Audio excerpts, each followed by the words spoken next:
Hi friend, आप सभी का हमारे चैनल में स्वागत है। आज मैं लेकर आई हूँ तिलक का गीत। आप इसे सुने और अच्छा लगे तो मेरे चैनल को प्लीज़ सब्सक्राइब करें, लाइक करें, कमेंट करना न भूलें। तो चलिए शुरू करते हैं।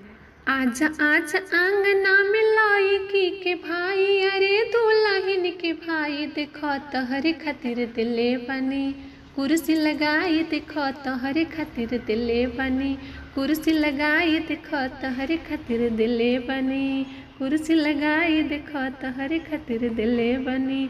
कुर्सी पे बैठ के तू तिलक चढ़ावो, का काले आइल बाड़ खोल के देखाव। कुर्सी पे बैठ के तू तिलक चढ़ावो, का काले आइल बाड़ खोल के देखाव। हंडा ना चढ़ाइब त जाइब पिटाई, अरे जाइब थुराई, देखो तोहरे खातिर दिले बनी सोटा मंगाई, देखो तोहरे खातिर दिले बनी सोटा मंगाई, देखो तोहरे खातिर दिले बनी। आजा आजा आंगना में लौकी के भाई, अरे दुल्हन के भाई, देखो तोहरे खातिर दिले बनी कुर्सी मंगाई, देखो तोहरे खातिर दिले बनी कुर्सी लगाई, देखो तोहरे खातिर दिले बनी।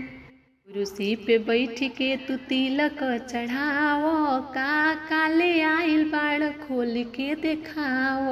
कुर्सी पे बैठ के तू तिलक चढ़ावो, का काले आइल बाड़ खोल के देखाव।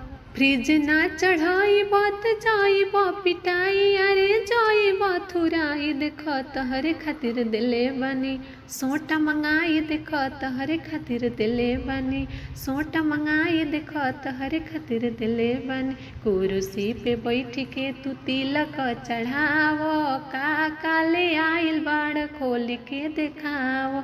कुर्सी पे बैठ के तू तिलक चढ़ावो, का काले आइल बाड़ खोल के देखाव। एसी ना चढ़ाइब त जाइब पिटाई, अरे जाइब थुराई, देखो तोहरे खातिर दिले बनी सोटा मंगाई, देखो तोहरे खातिर दिले बनी सोटा मंगाई, देखो तोहरे खातिर दिले बनी। कुर्सी पे बैठ के तू तिलक चढ़ावो, का काले आइल बाड़ खोल के देखाव, का काले आइल बाड़ खोल के देखाव। चेन ना चढ़ाइब त जाइब पिटाई, अरे जाइब थुराई, देखो तोहरे खातिर दिले बनी सोटा मंगाई, देखो तोहरे खातिर दिले बनी सोटा मंगाई, देखो तोहरे खातिर दिले बनी।